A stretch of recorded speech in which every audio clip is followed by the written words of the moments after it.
हम एक खास मुद्दे पर बात करने वाले हैं। कंज्यूमर अफेयर मिनिस्ट्री की ओर से कंज्यूमर प्रोटेक्शन एक्ट के तहत डायरेक्ट सेलिंग से जुड़े नियमों की अधिसूचना जो है वो जारी कर दी गई है। नए नियम डायरेक्ट सेलिंग से जुड़ी कंपनियों और ई कॉमर्स प्लेटफॉर्म का इस्तेमाल करने वाले डायरेक्ट सेलर्स पर भी लागू होंगे।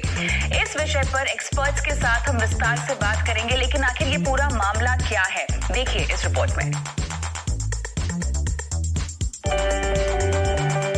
ग्राहकों के हितों को ध्यान में रखते हुए सरकार की ओर से कंज्यूमर प्रोटेक्शन एक्ट के तहत डायरेक्ट सेलिंग से जुड़े नियमों की अधिसूचना जारी कर दी गई है। नए नियमों के मुताबिक राज्यों को डायरेक्ट सेलिंग से जुड़ी कंपनियों की मॉनिटरिंग के लिए मैकेनिज्म बनाना होगा। इसके साथ ही डायरेक्ट सेलर के प्रोडक्ट्स या सर्विस से अगर ग्राहक को शिकायत होती है तो जिम्मेदारी डायरेक्ट सेलिंग कंपनियों को भी लेनी होगी। ग्राहकों की समस्या के निपटारे के लिए ग्रीवेंस रिड्रेसल ऑफिसर की नियुक्ति की जाएगी। वही ग्राहकों को प्रोडक्ट या सर्विस की शिकायत ऑफलाइन और ऑनलाइन दोनों माध्यमों से करनी होगी। ग्राहक की शिकायत के बाद जिम्मेदार विभाग को 48 घंटे के भीतर कार्रवाई करनी होगी और 1 महीने के भीतर पूर्ण रूप से शिकायत का निपटारा करना होगा। वहीं अगर 1 महीने में भी शिकायत का निपटारा नहीं होता है तो ग्राहक को लिखित में इसकी शिकायत दर्ज करानी होगी। लगातार मिलती शिकायतों के बाद सरकार की ओर से इन नियमों का पालन करने के लिए 90 दिनों का समय दिया गया है। नए नियम डायरेक्ट सेलिंग से जुड़ी कंपनियों और ई कॉमर्स प्लेटफॉर्म का इस्तेमाल करने वाले डायरेक्ट सेलर्स पर भी लागू होंगे। ईटी नाउ स्वदेश। चलिए, तो यहाँ पर आपने ये पूरा मामला सुना, लेकिन इसको लेकर हमारे कई सारे सवाल हैं जिन पर हम विस्तार से इस पूरी पेशकश में बात करेंगे। मुख्य सवाल क्या है आपको बताते हैं। ग्राहकों के हितों को ध्यान में रखते हुए सरकार ने जो ये फैसला लिया है, इसके तहत डायरेक्ट सेलिंग से जुड़े नियमों की अधिसूचना जो जारी की गई है, क्या इनके जो नए नियम है इनकी इसके तहत जो ट्रैकिंग की जाएगी, क्या उसके इम्प्लीमेंटेशन पर किसी भी तरह की निगरानी यहाँ पर रखी जाएगी सरकार की तरफ से। इसके अलावा डायरेक्ट सेलिंग जो कंपनियां हैं, इनकी शिकायतों के निपटारे से इन कंपनियों के बिजनेस को आगे बढ़ाने में कितना प्रोत्साहन मिलेगा, और साथ ही जिस तरह से हम डायरेक्ट सेलिंग के व्यापार को बढ़ता हुआ देख रहे हैं, इसके साथ ही कई सारे धोखाधड़ी के मुद्दे भी इसको लेकर सामने आ रहे हैं, उनसे कैसे निपटा जाएगा। इन तमाम मुद्दों पे आज हम विस्तार से बात करेंगे और हमारे साथ खास मेहमान भी जुड़े हुए हैं। कंज्यूमर वॉइस के मैनेजिंग एडिटर श्रीराम खन्ना है और साथ ही बिजनेस काउंसलर और direct selling expert Sonu Sharma, ये दोनों हमारे साथ जुड़े हुए हैं। आप दोनों का ही स्वागत है। खन्ना साहब, आपके पास आऊंगी। सबसे पहले किस तरह से आप इस नए नियम को देखते हैं? कंज्यूमर अफेयर्स मिनिस्ट्री ने जो कंज्यूमर प्रोटेक्शन एक्ट के तहत जो अधिसूचना जारी की है, डायरेक्ट सेलिंग में जिस तरह की पारदर्शिता की जरूरत थी, क्या इस नियम के बाद, अधिसूचना के बाद अब आती हुई देखते हैं? देखिए, कई सालों से डायरेक्ट सेलिंग इंडस्ट्री के लोग सरकार से ये मांग करते रहे हैं कि उनको रिकॉग्नाइज करके उनके लिए कोई रूल्स बनाए जाए हैं जिससे कि उनका बिजनेस आम पब्लिक को लेजिटिमेट लगे। क्योंकि नॉर्मली डायरेक्ट सेलिंग किस तरह है कि भाई एक आदमी दूसरे को बेचता है, दूसरा तीसरे को बेचता है, और पर्सन टू पर्सन मार्केटिंग का वो चैनल बनता है। और ये जो शोरूम्स और होलसेलर और रिटेलर के चैनल को अवॉइड करते हैं, तो ये इसमें पता नहीं लगता कि कौन आदमी किसके बिहाफ पे काम कर रहा है, और इसको शक की दृष्टि से भी देखा जाता है कुछ देशों में। तो इसलिए ये इंडस्ट्री मांग करती रही है कि डायरेक्ट सेलिंग इंडस्ट्री को रिकॉग्नाइज किया जाए और इसके काम को, जो इसका काम है, इसको प्रोत्साहित किया जाए।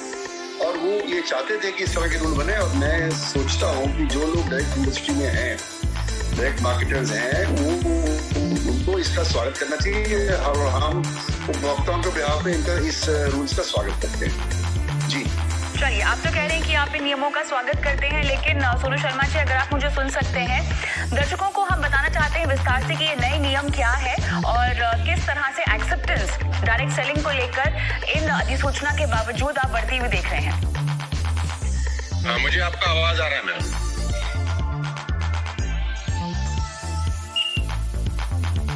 Am I audible to all of you? जी, आपकी आवाज आ रही है हमें। मैं आपसे ये पूछना चाह रही थी कि जो नए नियम अधिसूचना के तहत जारी किए गए हैं, उन पर अगर विस्तार से आप बात कर सकें तो। ऑलरेडी ये पेंडिंग है, बहुत सालों से we all are waiting for that, और बहुत खुशी है मुझे आज, और ये सितंबर में भी इसका नोटिफिकेशन आया था और हम ड्यू था इसको, ये 1-2 महीने में आएगा ही आएगा। तो मैं बहुत खुश हूँ, अपनी पूरी इंडस्ट्री की तरफ से इसको वेलकम करता हूँ। और ये एक ऐसा कदम है गवर्नमेंट ऑफ इंडिया की तरह जो उठाया गया है, जिससे जो सही काम कर रही हैं कंपनियां, जो लीगल तरीके से बिजनेस बिल्ड कर रही हैं, जो नीति आयोग भी बोलता है कि 2025 तक की इंडस्ट्री करीब 65,000 करोड़ की होने वाली है। तो ये बहुत अच्छा कदम है। We all welcome this great step by government of India. और ये ऑलरेडी बहुत पेंडिंग था बहुत सारे सालों से, और ये नहीं होने की वजह से जो अच्छा व्यक्ति है, जो अच्छे तरीके से बिजनेस कर रहा है, जो अच्छी कंपनियां अच्छे तरीके से बिजनेस कर रही हैं, उनको भी बुरे लोगों के साथ ही एक ही टेबल पर रखकर एक आम आदमी देख रहा था। अब जैसे ये रूल्स नोटिफिकेशन आए हैं, रूल्स के फॉर्म में कन्वर्ट हो जाएंगे, तो ये बहुत अच्छा स्टेप है और सारी अच्छी कंपनियों को उसको वेलकम करना चाहिए। लेकिन ये नए नियम क्या है? मेरा सवाल दरअसल आपसे ये था। बहरहाल आप खन्ना साहब, आप अगर विस्तार से नए नियम समझा सकें ताकि दर्शकों को भी पता हो कि डायरेक्ट सेलिंग को लेकर जिस अधिसूचना की हम बात कर रहे हैं, इसमें राज्यों के लिए क्या आदेश दिए गए हैं? कि ये रूल्स हैं जो कि कंज्यूमर प्रोटेक्शन एक्ट 2019 के तहत बनाए गए हैं, और इसमें जो प्रिस्क्रिप्शंस हैं, जो भी डायरेक्ट सेलिंग कंपनी होगी जो इसकी परिभाषा में आती है, उसको ये मापदंड जो है वो क्रियान्वित करने पड़ेंगे कि क्या क्या वो कर सकते हैं, क्या क्या नहीं कर सकते हैं।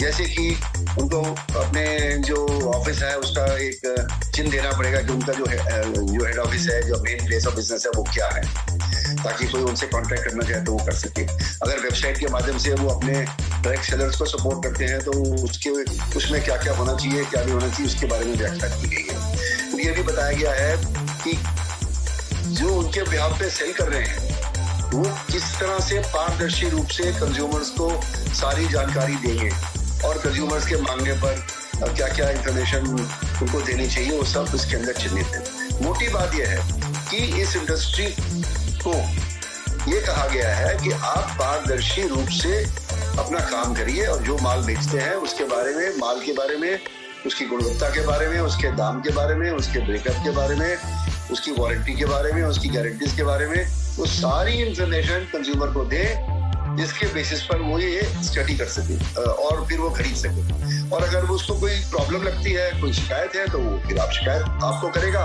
और आपको 48 घंटे में उसका शिकायत का एक्नॉलेजमेंट करना है और 1 महीने में उसका निपटारा करना है। तो कहने का मतलब यह है कि डायरेक्ट सेलिंग इंडस्ट्री का जो कंज्यूमर है, उसको कंज्यूमर कोर्ट्स में जाने की जरूरत नहीं है। वो इनको शिकायत करे, अगर वो निपटारा करते हैं ठीक है, नहीं तो वो कंज्यूमर कोर्ट में जा सकता है, या वो स्टेट गवर्नमेंट की जो अथॉरिटी है जो इसको मॉनिटर करेगी उसको शिकायत भी कर सकता है, उसके ध्यान में ला सकता है कि ये कंपनी, फलानी कंपनी ये कर रही है। तो मोटे रूप से जो अनुचित व्यापार प्रथाएं कानून में गिनाई गई हैं, उन प्रथाओं को ना किया जाए, इसके लिए एक स्टेप है, और हम इसका स्वागत करते हैं। तो खन्ना साहब, आलोचित व्यापार प्रथाएं, इसके जो मामले सामने आए हैं वो कौन कौन से थे जिसके चलते इस तरह की अधिसूचना या नियम जारी करने की जरूरत पड़ी? देखिए, अनफेयर ट्रेड प्रैक्टिसेस या अनुचित व्यापार प्रथाएं जो है वो कानून में परिभाषित थी, कंज्यूमर प्रोटेक्शन एक्ट में, और वो हर बिजनेसमैन पे लागू होती है हिंदुस्तान में, और अब से नहीं, 1986 से लागू होती है, और उससे पहले 1984 में MRTP एक्ट में उनको डाला गया था सच्चर कमेटी के रिकमेंडेशंस के अनुरूप। तो अगर आप कोई कंपनी किसी ग्राहक को किसी भी रूप में गुमराह करती है, प्रोडक्ट की गुणवत्ता के बारे में, सर्विस की गुणवत्ता के बारे में, उसकी एफिशिएंसी के बारे में, उसकी लाइफ, उसकी अपना कितनी लाइफ है उसके बारे में, उसकी क्वालिटी के बारे में, उसके कैरेक्टरिस्टिक के बारे में कोई भी चीज गलत साबित होती है कि आप कह रहे हो जी ये लाल रंग है और आपने भेज दिया नीला, तो वो भी भ्रम माना जाएगा। हर तरह की भ्रम को ये अटैक करती है, और यदि कोई भ्रम को में डाल के कंज्यूमर को डायरेक्ट सेलर बेचता है, तो वो जो सेल है वो कंज्यूमर शिकायत करके अपने पैसे वापस कर सकता है, और अगर उसको माल पसंद नहीं है तो उनको वापस भी लेना पड़ेगा।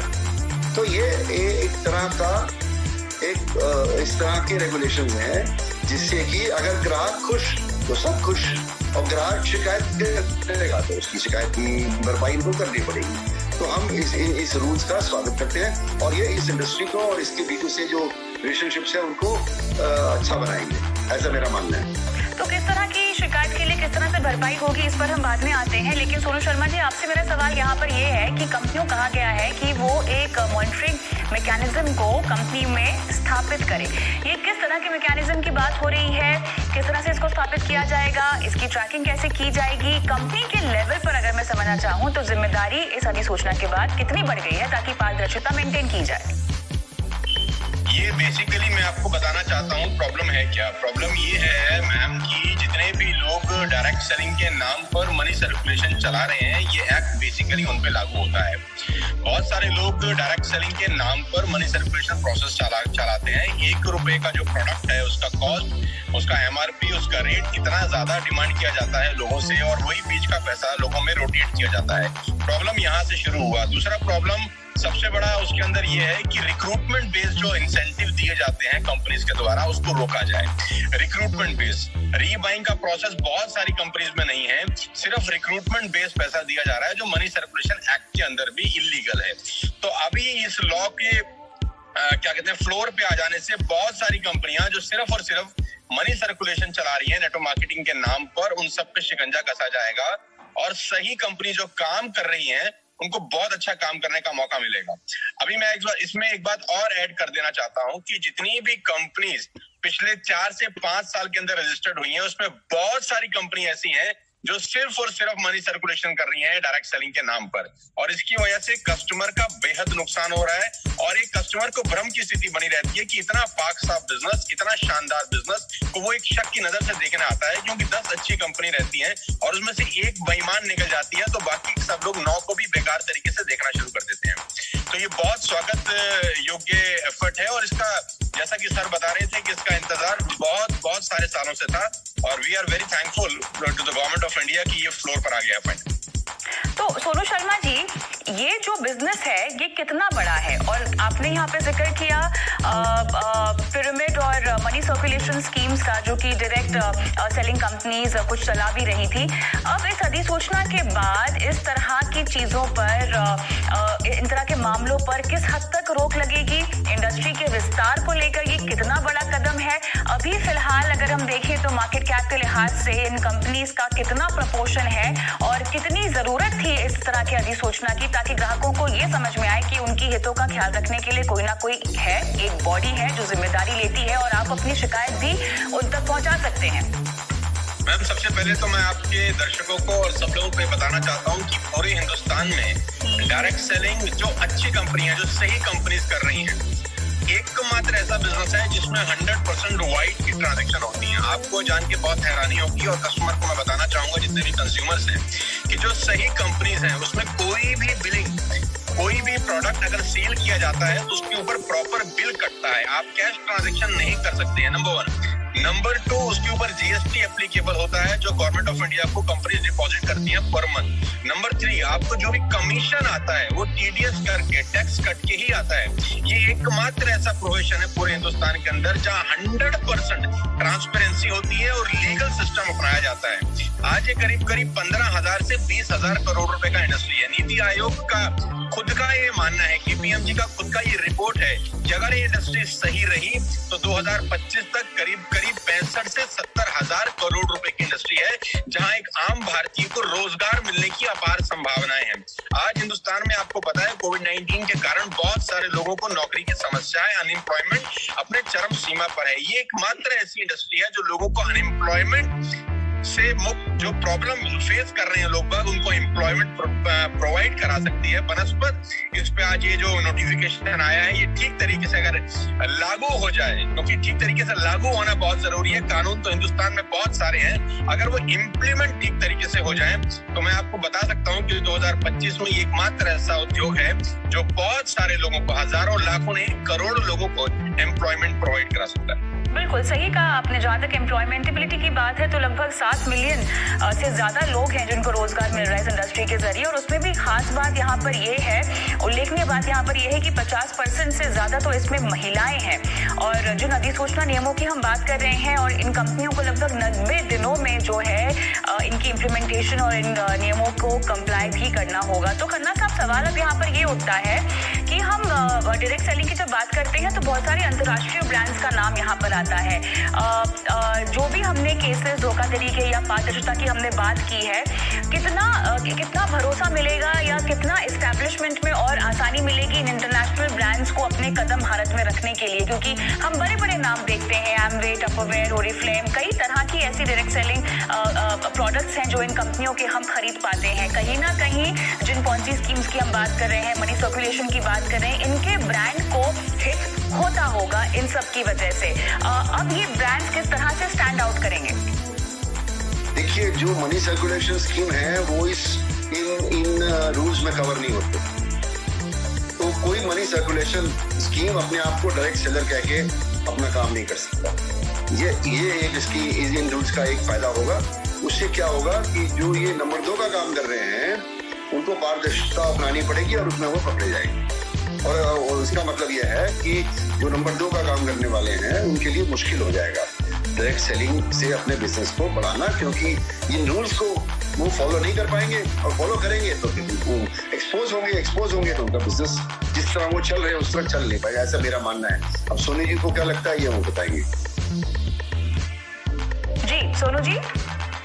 मैम, हम लोग जब इस नोटिफिकेशन के ऊपर चर्चा कर रहे थे बहुत साल से, I am in the industry from the last 20 years, हम लोग का डिमांड था कि कोई भी व्यक्ति डायरेक्ट सेलिंग कंपनी जब तक एक x amount government of India को डिपॉजिट नहीं करता खोल ही ना सके। हमारे बहुत सारे सजेशंस थे, बहुत सारे हम लोगों ने सुझाव सरकार को दिए, प्रीवियस गवर्नमेंट को भी दिए, और ये जो नया गवर्नमेंट है यहाँ पर भी बहुत सारी मीटिंग्स हुई। बैक टू बैक फिक्की के साथ हम लोग कोऑर्डिनेशन में थे, टच में थे कि एक लमसम अमाउंट भी as a security amount deposit कराए कोई भी कंपनी अगर अपना डायरेक्ट सेलिंग बिजनेस शुरू करना चाहती है। बिकॉज होता क्या है, 4 कंप्यूटर लगाए, 4 लोग बैठे और अपना डायरेक्ट सेलिंग बिजनेस शुरू कर लिया, और डायरेक्ट सेलिंग के नाम पर कुछ भी ऊट पटांग बेचना शुरू कर दिया। वो प्रोडक्ट बेचने शुरू कर दिए जिसका रीबाइंग ही नहीं है, वो प्रोडक्ट जिसका क्वालिटी बहुत खराब है, वो प्रोडक्ट जिसका प्राइस इतना ज्यादा है कि एक आम आदमी की पहुंच से बहुत ज्यादा है। अब इस नोटिफिकेशन के द्वारा सर जो बता रहे थे खन्ना साहब, मैं बिल्कुल उनसे इत्तेफाक रखता हूं कि असली और नकली, जिसको कहते हैं दूध और दूध का दूध, पानी का पानी, ये हो जाएगा। और एक कंज्यूमर जो एक सयाना कंज्यूमर है, एक सया कस्टमर है जो अपना करियर बनाना चाहता है इस फील्ड में, वो बिंदास होकर इस प्रोफेशन को ज्वाइन कर सकता है और अगले 4 से 5 साल के अंदर अपने सारे के सारे सपनों को पूरा कर सकता है। अच्छा, जिस शिकायत के निपटारे की हम बात कर रहे हैं सोनू जी, ये ग्रीवांस रिड्रेसल की पूरी प्रक्रिया क्या होगी? अगर मैं एक ग्राहक हूं जिसे अपनी शिकायत का निपटारा करवाना है या अपनी शिकायत पहुंचवानी है, तो ये पूरी प्रक्रिया क्या होगी? किस तरह से मुझे अप्रोच करना होगा और शिकायत का निपटारा कैसे होगा? मैम, उसके लिए पूरा नोटिफिकेशन एक बार पढ़ना बहुत जरूरी है, क्योंकि नया नोटिफिकेशन अभी पूरा पब्लिश हुआ है। उसमें क्या अमेंडमेंट किए गए हैं, क्योंकि सितंबर में भी नोटिफिकेशन आया था, 2014 से चल रहा है ये एक्चुअली प्रोसेस। तो एक बार उसको पढ़ना पड़ेगा कि क्या अमेंडमेंट्स हुए हैं, क्या चेंजेस हुए हैं, उसके बाद इसके बारे में बात की जा सकती है। खन्ना साहब, आप बताएंगे ग्रीवांस हर डायरेक्ट सेलिंग कंपनी को ग्रीवेंस ऑफिसर नॉमिनेट करना पड़ेगा, जिसको कोई भी कंज्यूमर अपनी ग्रीवेंस भेज सकता है, ऑफलाइन या ऑनलाइन, और एक नोडल ऑफिसर इनको नियुक्त करना पड़ेगा, और समय सीमा के अंदर जितने भी शिकायत आएंगे इसका निपटारा इन्हें खुद करना पड़ेगा। और हम तो ये सजेस्ट कर रहे हैं सरकार को कि एक स्टैंडर्ड है ISO 10001, ISO 10001 और 10002। ISO 10002 ये बताता है कि किस तरह किसी कंपनी को कंज्यूमर्स की कंप्लेंट्स को रिसीव करना चाहिए, एक्नॉलेज करना चाहिए, उनको प्रोसेस करके उनका निपटारा करना चाहिए। तो हर कंपनी अपना तरीका अपना सकती है, परंतु अगर एक मापदंड होगा तो वो सबके लिए आसान हो जाएगा और मॉनिटरिंग भी उसकी आसानी से हो जाएगी। इसलिए हम तो ये सजेस्ट कर रहे हैं गवर्नमेंट को कि ISO 10002 को अप्लाई किया जाए और इन रूल्स में ISO 10002 को भी मेंशन किया जाए। और अगर नहीं मेंशन करना चाहते हैं तो कंपनी स्वयं ही ISO 10002 फॉलो करना शुरू कर दें। वो एक ग्लोबल स्टैंडर्ड है कंज्यूमर कंप्लेंट रिड्रेसल का, और उससे उनकी कंपनी की साख बढ़ेगी। कहीं ना कहीं अगर हमें इस कारोबार को आगे बढ़ाना है सोनू जी, तो इस तरह के नोटिफिकेशंस के अलावा इनोवेशन की भी तो जरूरत होगी इसको आगे बढ़ाने के लिए, क्योंकि देखिए आज का जो मार्केट है वो काफी बड़ा है। केवल डायरेक्ट सेलिंग तो एक जरिया नहीं है जहाँ से लोग खरीदारी कर रहे हैं, ई कॉमर्स है, ऑनलाइन की दुनिया बहुत ज्यादा बड़ी हो गई है, गहरी होती भी जा रही है। कहीं ना कहीं ये कॉम्पिटिशन तो है ही, किस तरह के इनोवेशंस की जरूरत है। इनोवेशंस आएंगे तो वहां पर एक ग्राहक की सुरक्षा का भी सवाल आएगा और कारोबार में पारदर्शिता का भी सवाल आएगा, तो कैसे आगे बढ़ा जाए? पहले तो मैं आपको ये बता दूं कि जो डायरेक्ट सेलिंग के थ्रू प्रोडक्ट का खरीद फरोख्त होता है और सेल परचेज होता है, और जो दूसरा माध्यम है प्रोडक्ट को सेल और परचेज करने का, दोनों में जमीन और आसमान का फर्क है। पहली बात तो जितना भाई अच्छा डायरेक्ट सेलिंग कंपनी है, मैं नाम यहाँ पर नहीं लेना चाहूंगा, ABCD या जो भी कंपनीज हैं जो अच्छे तरीके से डायरेक्ट सेलिंग करती हैं और जिनमें रीबाइंग होती है। रीबाइंग का मेरा मतलब बड़ा सीधा सा है कि एक ही प्रोडक्ट को बार बार बेचा जाता है और खरीदा जाता है। एक ही कस्टमर एक ही प्रोडक्ट को बार बार बाय करता है। तो इनोवेशन इसलिए भी बढ़ जाता है क्योंकि कंपनी तभी बड़ी होती है जब एक ही कस्टमर उसी प्रोडक्ट को बार बार खरीदता है, और बार बार तभी खरीदेगा जब उसका क्वालिटी, उसका वैल्यू और उसका प्राइस उसको माफिक लगेगा बाजार के मुताबिक।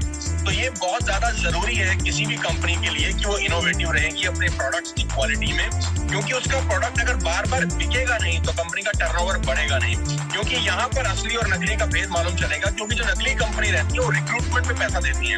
आपने किसी एक व्यक्ति को रिक्रूट किया and you will earn 10,000 rupees और 5,000 रुपीज, उसके बाद वो बाइंग करे कि ना करे किसी को कोई मतलब नहीं रहता। लेकिन जो जेन्युइन डायरेक्ट सेलिंग कंपनी है वो रिक्रूटमेंट पे पैसा नहीं होता, वो रीबाइंग का जो स्ट्रक्चर है वो बहुत इंपॉर्टेंट है।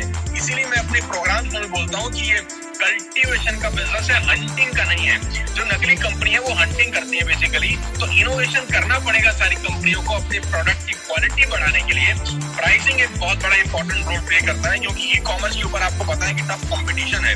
तो सारी कंपनियों को अपने प्राइस के ऊपर बहुत काम करना पड़ेगा। क्वालिटी नो डाउट वैसी रखनी पड़ेगी कि एक ही कस्टमर वही प्रोडक्ट को बार बार बाय करे।